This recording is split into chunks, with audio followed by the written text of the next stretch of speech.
Bonjour et bienvenue à l'émission La Parole vivante. Cette émission où est-ce qu'on prend la Bible, on découvre qui est Dieu et quel est son plan extraordinaire qu'il a pour nous. Aujourd'hui, on continue dans notre merveilleux livre Hébreux avec David Haynes. Salut David. David, on arrive vers la fin. On est rendu au chapitre 11. On a vu que l'auteur démontrait des ombres qui pointaient vers Jésus. Puis là, peut-être les gens, c'est la première émission, qu'est-ce qu'on veut dire par ombre? Donc, il y avait des choses dans l'Ancienne Alliance, dans l'Ancien Testament, qui ont été mises en place pour introduire quelque chose que plus tard viendrait d'une façon parfaite. Donc, introduire quelque chose d'imparfait, exemple, la loi. Exemple, l'Ancienne Alliance. Pour pointer vers Christ, pour pointer vers la Nouvelle Alliance. Et d'une façon vraiment extraordinaire, il a argumenté pour dire à ces Juifs à qui il écrit, vous ne voulez pas retourner au temple, vous ne voulez pas retourner au sacrifice. Même si vous êtes persécutés, même si vous avez tout perdu, vous voulez juste pointer les regards vers Christ et aller chérir, comme on avait parlé à la dernière émission, approcher, retenir, veiller les uns sur les autres, puis ne pas abandonner, rester à Christ. Et puis là, on arrive au chapitre 11. Chapitre 11, c'est un des versets dans toute la Bible, pas un des versets, un des chapitres dans toute la Bible qui est très connu. On pourrait dire, exemple, 1 Corinthiens 13 qui parle de l'amour, Hébreux 11 qui parle de la foi. Oui. Et ce qui est intéressant avec tout ce qu'on vient de voir en rapport avec ce livre, on voit des chrétiens qui sont juifs, qui sont en train de demander la question, est-ce que je reste ici? Est-ce que je continue à mettre ma foi en Jésus-Christ? Et donc, si on regarde le chapitre 11 dans le contexte du livre, ça fait vraiment du sens. Paul va dire ici, attends une minute, les amis, je sais que c'est une question de foi. Je sais qu'on ne voit pas la fin encore. Je sais qu'on est en train d'être persécuté, puis qu'on a un désir de retourner à ce qu'on voyait avant, qui était tangible. On voyait le temple, on voyait les sacrifices, puis là, on ne le voit pas. Il n'est pas ici. C'est clair. Mais il dit, mais n'oublions pas que c'est par la foi que nous sommes sauvés. Je t'arrête tout de suite. J'aimerais inviter les gens à la maison de prendre vos Bibles, j'espère que vous en avez une, de tourner avec moi au chapitre 10 d'Hébreux, qui va mettre la table pour un peu découvrir qu'est-ce que Dieu veut dire par la foi et qu'on doit avoir la foi et tout ça. Donc, c'est de ça qu'on va parler. Et je crois qu'un bon tremplin serait de lire le verset 38 et 39. Parfait. « Et mon juste vivra par la foi. Mais s'il se retire, mon âme ne prend pas plaisir en lui. » Exactement ce que tu viens de dire. Ouais. Donc, celui qui veut s'avancer de Dieu le fait par la foi. Puis là, si tu dis, tu n'as pas tant finalement, t'as peu Dieu dit, on a un problème. C'est juste ceux qui viennent à moi par la foi. C'est avec eux que je vais prendre plaisir. En fait, on pourrait même ajouter, Paul dit exactement la même chose à l'Église qui est en Galatie. Oui, quand l'Église en Galatie voulait essayer ils avaient commencé par la foi, puis là, ils veulent retourner à des actions qui étaient en rapport avec la loi d'Israël. Ils voulaient ajouter ça à leur foi. Paul est en train de dire, si tu fais ça, c'est comme si tu rends le sacrifice de Jésus-Christ inutile. Oui. Et donc, ton acte par lequel tu veux ajouter ces choses de la loi à ta foi, c'est littéralement un acte contre Dieu. Dieu ne prend pas plaisir en ça. Ça fait plein de sens. Si je crois que Jésus-Christ est mort à la croix pour moi comme sacrifice, pourquoi j'y retournerais à l'offrir un sacrifice? Quand Jésus il dit, moi, je suis le sacrifice parfait. Donc, moi, je pardonne les péchés, je ne me souviendrai plus de tes iniquités. Mets ta foi en moi et ta justice, l'histoire de justice, c'est terminé. Donc, tu ne retournes pas au temple. Lisons le verset 39. Nous ne sommes pas de ceux qui se retirent pour se perdre, mais de ceux qui ont la foi pour sauver leur âme. Donc, le chrétien, c'est celui qui a une confiance en Jésus-Christ. Et souvent, je parle avec des gens, puis probablement toi aussi, cette histoire-là de foi, tout le monde a la foi en Jésus. Ouais. Tout le monde a la foi en Dieu. Je crois en Dieu, moi.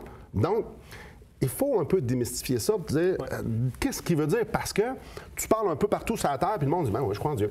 Oui, effectivement. On rencontre toujours des gens qui disent, je crois en Dieu, ou même des fois, ils ne veulent pas aller aussi loin, ils ne veulent pas se mouiller tant que ça, mais ils disent, je crois dans une puissance, quelque chose qui est supérieur à nous, un genre de conscience globale, ou quelque chose de même. Même, je dirais, en Occident, au Québec plus précisément, la grande majorité du monde vont dire, oui, Jésus, je sais qui. Ouais. Il a existé. Il est mort sur une croix. Je crois à ça, moi. Ça fait penser à le verset en Jacques où ce que Jacques dit, tu crois en Dieu? Bien, c'est bien, même les démons y croient. Puis ils tremblent. Ils tremblent. Fait que le point, c'est de dire, juste le point de Jacques, d'un certain sens, c'est de dire, croire en Dieu, n'est pas suffisant. Dans un certain sens, même si on accepte ce que dit Paul dans Romains 1, 19 à 20, puis le psalmiste en psaume 19, si on accepte ça comme étant vrai, alors croire en Dieu, il n'y a aucun mérite dedans parce que Dieu est en train de dire à tout le monde à travers la création, « Je suis ici! » Donc, croire qu'il est là, ça prend pas tant de foi. C'est comme je vois une toile, puis je crois qu'il est un artiste. Bravo! Wow. Donc, peux-tu faire une différence entre savoir que et croire? Donc, oui. Je sais qu'il y a un artiste. Quand lorsque je regarde la toile, il y a un artiste. Absolument. Je sais ça. Exactement. C'est pas de ça ici que l'auteur est en train de leur dire. Non, exactement. Donc, eux autres, là, ils savaient que Jésus était mort sur une croix. Là. Ils savaient ça. Mais il n'est pas en train de dire le juste va vivre parce qu'il sait. C'est pas ça. C'est parce qu'il croit. Donc, ensemble, définissons un peu certaines étapes, disons comme ça, des caractéristiques de la foi, et allons lire le verset 6. Je crois qu'il est un bon point de départ. Donc, le verset 6 du chapitre 11. « Or, sans la foi, il est impossible de lui être agréable. » C'est quand même exclusif, ça, hein? Et on peut voir directement le lien avec s'il se retire, mon âme ne prend pas plaisir en lui. Donc, on a cette notion d'être agréable à Dieu. Donc, tu l'as ou tu ne l'as pas. C'est ça. Si tu ne l'as pas, si tu l'as, viens-t'en, mon enfant. Car il faut que celui qui s'approche de Dieu croit que Dieu existe et qu'il est le rémunérateur de ceux qui le cherchent. Donc, la base de la foi, c'est de croire Dieu. Oui. Il y a cette notion que, on pourrait dire ça de même. Pour faire acte de foi, pour agir ou pour avoir la foi en quelqu'un, il faut premièrement croire que cette personne est. Faut savoir. Puis on peut dire croire dans un sens large. Si tu me dis que tu as une voiture à la maison, toi, tu es devant moi. Je crois que tu es. OK? Je te vois, là. Donc, jusqu'à ce point, moi-même, je pourrais dire je sais que tu es. Mais quand que j'accepte qu'est-ce que tu dis, OK, tu m'as dit que tu as une certaine voiture à la maison, je te crois.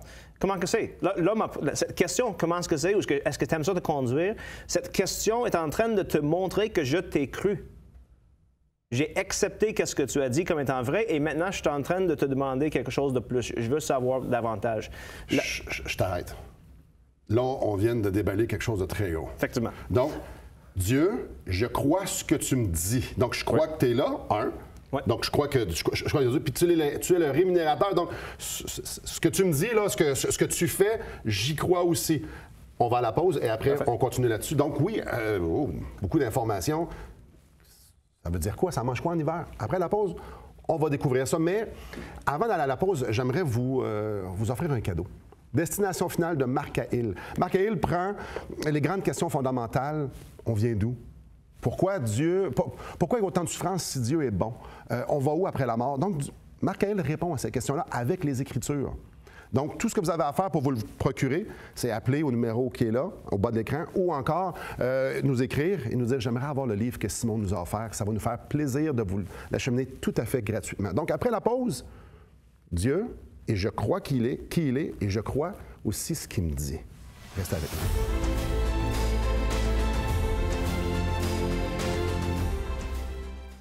Assistez à un merveilleux déjeuner de l'espoir dans votre région. Un invité vous racontera comment Dieu a transformé sa vie et comment son cœur, souffrant, a trouvé une joie indicible en développant une relation personnelle et intime avec Dieu et son Fils Jésus-Christ. Des églises locales organisent de tels déjeuners dans plusieurs régions du Québec. Découvrez où et quand vous pouvez assister à un déjeuner de l'espoir dans votre région en visitant le site espoir.ca et en cliquant sur l'onglet « Déjeuner ».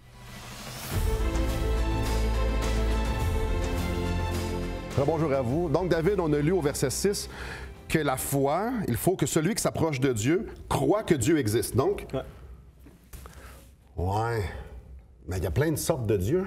Oui, absolument. Juste par exemple, si je parle au niveau philosophique, on peut démontrer que Dieu existe. Et c'est ça qu'on parle en Romains, chapitre 1, psaume 19. À partir de nos observations de la création, on peut déduire qu'il y a un créateur. Tout comme quand on voit une toile, on est capable de déduire qu'il y a un artiste. Cause à effet. Cause à effet, OK? On voit l'effet, puis on est capable d'arriver à la conclusion qu'il y a une cause, OK? Bon, c'est pas un énorme pas, honnêtement, intellectuel, mais c'est là pareil. Donc, je crois qu'il y a un Dieu qui existe. Mais à partir de là, j'ai justement un problème. OK, Dieu existe, mais est-ce que ce Dieu a parlé? Est-ce qu'il veut parler? Est-ce qu'il veut mon bien? À travers l'histoire de l'humanité, il y a différentes religions qui ont dit oui et non. Donc, souvent, on pense, mettons, aux philosophes grecs, puis on dit, eux autres n'étaient pas croyants. Wow. Oui et non, il faut faire attention. Il acceptait l'existence de Dieu jusqu'à un certain point. Et dans la culture grecque, il était très religieux. Paul le dit même en Actes chapitre 17. Je vois que vous êtes très religieux. Je vois tous vos autels à des différents dieux. Donc, eux autres, dans leur mythologie, pour eux autres, Dieu voulait le bien des fois, voulait le mal des fois de l'homme. Donc, il y a toujours cette notion que oui, Dieu existe. Mais comment maintenant arriver à accepter...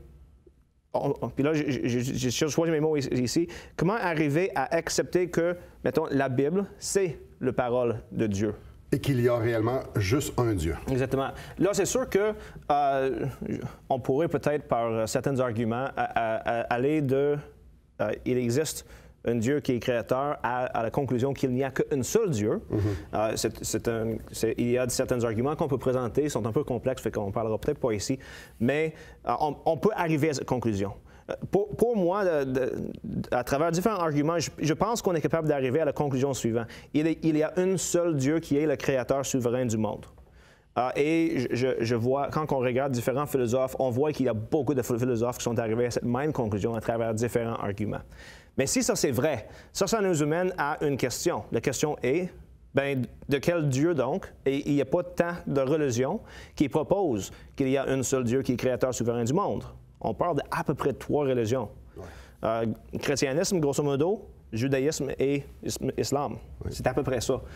Et jusqu'à un certain point, je ne veux pas rentrer dans le débat de lequel de ces dieux est vrai, mais quelque chose qui est intéressant, c'est que le Dieu de l'Ancien Testament, ce serait le Dieu des Juifs. OK? Dans le Coran, on nous dit qu'on doit accepter comme étant vrai et fiable la Bible. Et on devrait le lire. Maintenant, aujourd'hui, les musulmans essayent de dire que la Bible a été corrompue depuis le temps que ça a été écrit, et donc c'est plus la même Bible. C'est un autre argument, mais c'est quand même assez intéressant que toutes ces religions pointent vers le Dieu de la Bible, pareil. Mm-hmm. OK? Maintenant, ayant dit tout ça, il reste un point important. On ne peut pas le savoir. Je ne peux pas dire, avec autant de certitude que je peux dire que Dieu existe, que le Dieu qui est l'auteur de ce monde est aussi l'auteur de cette Bible.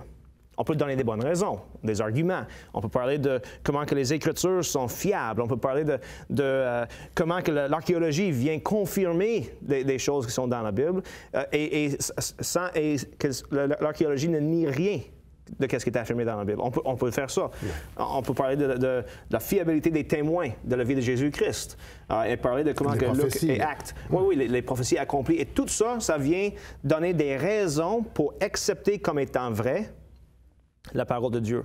Mais c'est justement là où la foi rentre dedans. La foi vient pour dire, je ne vois pas, je ne suis pas capable de le saisir, de le savoir à 100%, mais sur la base de ce que je vois, sur la base même de comment que je vois, par exemple, la providence de Dieu dans le monde, son bonne gérance, c'est un argument que souvent beaucoup de théologiens chrétiens ont apporté pour démontrer que Dieu existe. Mm-hmm. Par le fait de voir ça, je peux, je pense, accepter. Je fais un acte de la volonté pour accepter la parole de Dieu, la Bible, comme étant la parole venant de Dieu. Là, c'est intéressant. Tu as mentionné 2 choses. Dieu. C'est par la foi qu'on croit qu'il y a un Dieu. Verset 3 du chapitre 11. Ouais. C'est par la foi que nous reconnaissons que l'univers a été formé par la parole de Dieu, en sorte que ce qu'on voit n'a pas été fait de choses visibles. Oui. C'est par la foi. Est-ce qu'il y a des évidences, des arguments? Oui. Oui. Donc, c'est par la foi. Est-ce qu'on a des photos, des vidéos de la création ou de l'évolution? Non. Non, exactement. Est-ce qu'il y a des évidences scientifiques pour les deux théories? Oui. Oui, exactement. C'est là où c'est une question de foi. On ne l'a pas vu. On y croit. On est obligé d'accepter la parole que c'est comme ça qu'est arrivé. Je continue. Tu as mentionné qu'on accepte que ce livre-là, c'est par la foi parce que c'est raisonnable. Et là, on n'est pas des moutons, on n'est pas des... Tu es un docteur en philosophie de l'Université Laval. T'es pas un mouton, t'aimes réfléchir. Oui, exactement. D'accord. Donc, c'est pas sans évidence qu'on fait comme, ben moi, on me dit ça puis je le crois. Un instant. Mais au bout de la ligne, malgré tous les arguments, parce qu'on n'était pas là, il n'y a pas de vidéo, il n'y a pas de photo, il n'y a rien. Exactement. Donc, c'est encore par la foi. J'aimerais lire le verset 1. Or, la foi est une ferme assurance des choses qu'on espère, une démonstration de celles qu'on ne voit pas. Et c'est là la fibre même de la foi que l'auteur ici est en train de parler. La foi, on ne la voit pas. Exactement. On fait confiance. Donc, je décide de faire confiance à ce que Dieu me révèle de lui. Qui il est et le moyen qu'il utilise. C'est ça. Est-ce que c'est raisonnable? Est-ce qu'on peut le prouver scientifiquement? Est-ce qu'on peut... Oui, mais ultimement, c'est par la foi. Oui. Et juste pour que les gens à la maison peuvent saisir, toute notre vie, peu importe où est-ce qu'on est, c'est basé sur la foi. Exactement, absolument. Parce que ce soit la science, un athée, que ce soit un chrétien, un musulman, un bouddhiste, tout ce qu'on vit, ma femme, c'est par la foi, je crois que ma femme m'aime. Je ne le vois pas, son amour. Oui, c'est ça. C'est pas, l'amour de quelqu'un n'est pas tangible, quoi qu'il peut faire des actions qui nous donnent l'impression que oui, c'est vrai. Donc, toute notre vie entière, c'est basé sur la foi. J'ai jamais été en Australie, mais je suis convaincu que l'Australie existe. Exactement. C.S. Lewis, dans un de ses livres, il suggère que si on est honnête avec nous-mêmes, alors probablement 98% des choses qu'on pense connaître sont en fait des connaissances de la foi. On les accepte par la foi. Donc, Dieu nous dit, je suis là. Le tableau qui est là démontre que je suis là. Il y a plein de preuves qui sont là. Viens à moi par la foi. Viens à moi par la foi et je vais te donner ma parole par laquelle je vais me révéler et aussi, je vais révéler qui t'es. Puis je vais révéler ce que je veux pour toi. Donc, après la pause, j'aimerais qu'on puisse discuter de ça, justement, de certaines caractéristiques, toujours tirées de ce merveilleux chapitre qui est sur la foi. Donc, à vous à la maison. Peut-être vous êtes ébranlés en entendant ça, mais non. Tout ce qu'on est, tout ce qu'on voit, tout ce qu'on fait est basé par la foi. Et quand je regarde à l'extérieur, ben moi, j'ai décidé de croire que ce Dieu-là s'est révélé à moi. Je regarde la parole et je crois. Certaines personnes croient autre chose. Il y en a qui disent qu'on vient ici par accident. C'est correct. Ils ont le droit de croire ça. Mais là, ce qu'on considère l'avant, l'après, Jésus, et tous ces arguments-là, c'est est-ce que c'est raisonnable? Et quand je regarde qui je suis, mes aspirations, mes questionnements, les seules réponses que j'ai se trouvent dans la parole de Dieu. Parce que Dieu veut que j'ai des réponses à mes questionnements et à mes aspirations et que je puisse être avec lui en relation. Après la pause, on continue sur ce sujet merveilleux. Mais avant, j'aimerais vous offrir le film de Jésus, basé sur l'Évangile de Jean, justement pour voir ce que l'Évangile de Jean nous révèle par rapport à la vie de Jésus, pour qu'on puisse avoir une foi tangible. Qu'on puisse dire, wow, OK, lui, il a fait ça, puis il était comme ça, il était aussi parfait que ça, aussi aimant que ça. Non, ce n'est pas une foi aveugle. C'est une foi basée sur ce que Dieu nous dit. Donc, restez avec nous, on continue après. Depuis maintenant 15 ans, nous avons l'immense privilège d'annoncer la bonne nouvelle de Jésus-Christ. Par la grâce de Dieu, nous avons fait plus de 500 émissions, distribué gratuitement des milliers de livres et que dire des centaines de personnes qui ont répondu par la foi à l'appel de Jésus. Aujourd'hui, nous aimerions inviter ceux qui ont reçu cette bonne nouvelle à faire équipe avec nous. Aimeriez-vous avoir un impact dans la francophonie pour l'Évangile? Joignez notre équipe en participant financièrement à la production de l'émission et en nous permettant de continuer à offrir de la littérature gratuitement à ceux qui sont ouverts à l'Évangile. Contactez-nous. Il nous fera plaisir de vous partager comment vos prières et vos dons peuvent faire la différence.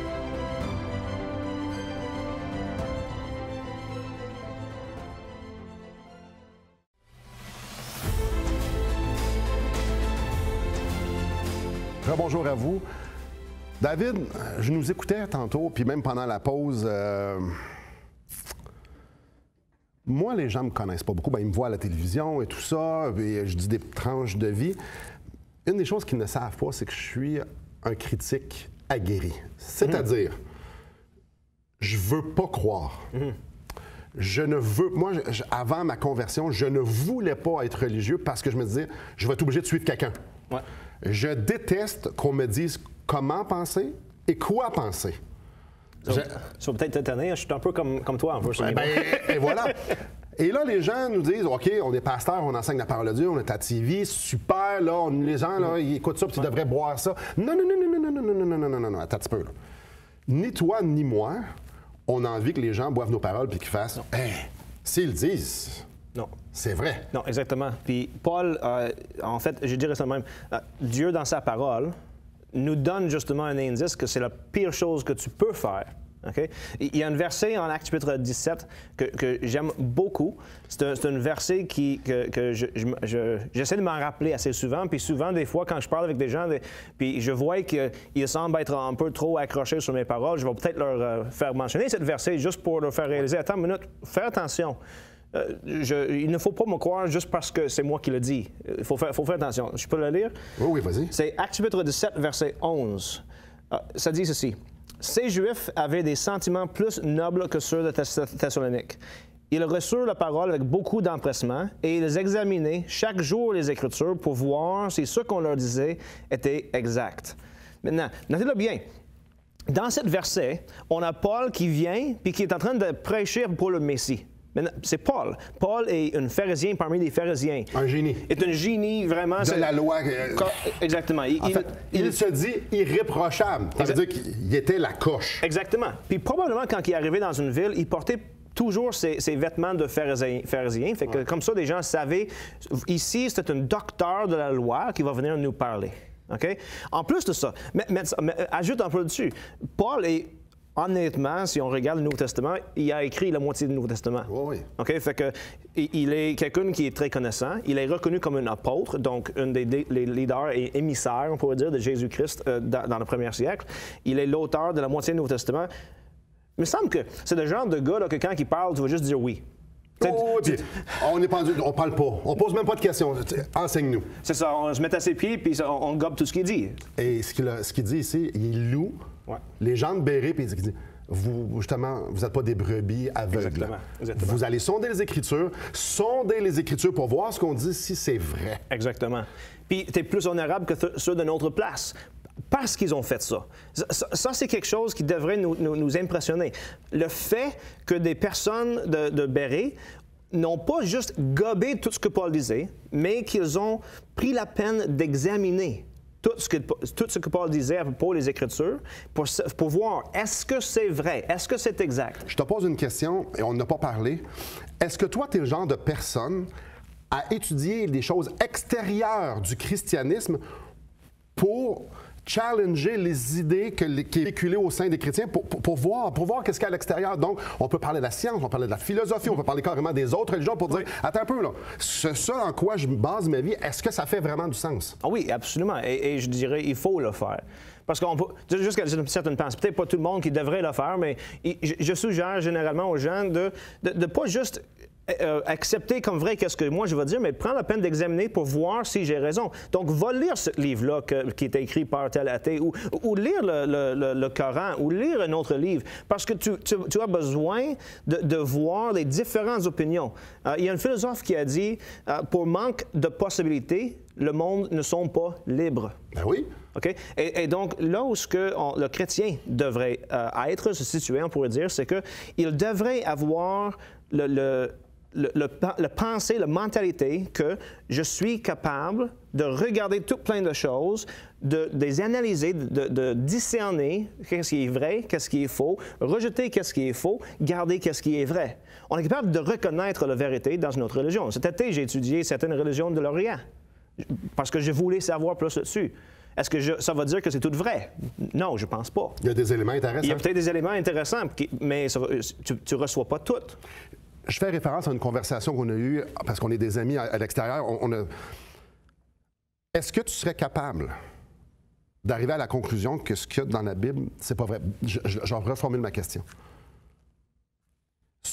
Est-ce que toute l'information, toute l'argumentation que tu as puisée, comme j'ai dit, tu es un docteur en philosophie, tu as lu beaucoup.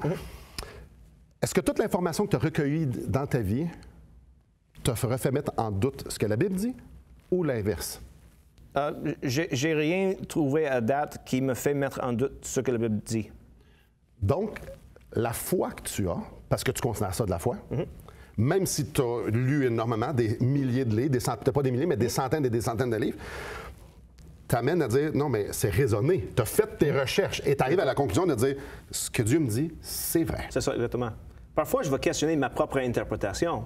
Et ça m'arrive souvent. Il faut ça aussi. Puis il faut avoir un sens critique de soi-même, d'être capable de dire peut-être que mon interprétation, il n'y a pas raison, puis je suis prêt à que quelqu'un me montre que j'ai tort. Mais j'ai jamais découvert rien qui me fait mettre en doute qu'est-ce qui est écrit dans les Écritures, ni sur le niveau historique, ni sur l'archéologique, ni sur le niveau philosophique. Donc, ta foi, elle est réfléchie. Et maintenant, à vous à la maison, j'ai envie de vous dire, prenez pas sa parole.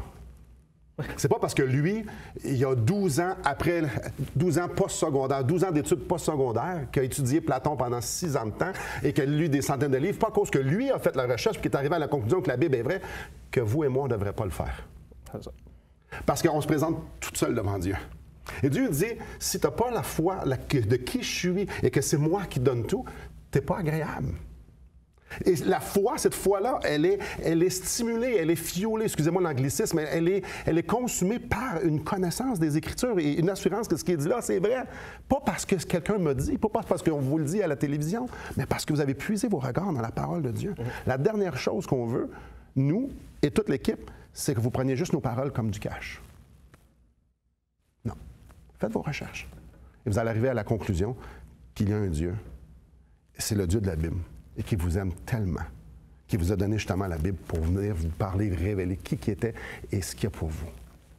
Après la pause, on va parler des choses les plus extraordinaires qu'il y a. Restez avec nous.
Et si c'était vrai? Et si c'était vrai que Dieu existait et qu'il est le Créateur souverain sur toutes choses? Et si c'était vrai que dans son amour, il nous avait donné sa parole pour qu'on puisse découvrir qui il est et savoir vraiment nous qui nous sommes? Et si c'était vrai? Vous imaginez les implications de si c'était vrai? Les implications sont éternelles pour vous, pour moi, parce que ce Dieu-là voudrait rentrer en relation avec nous. On a besoin de sa parole. À la prochaine émission, on va continuer justement à déballer ce sujet où c'est extraordinaire. Restez avec nous. Merci beaucoup. Que le Seigneur vous bénisse.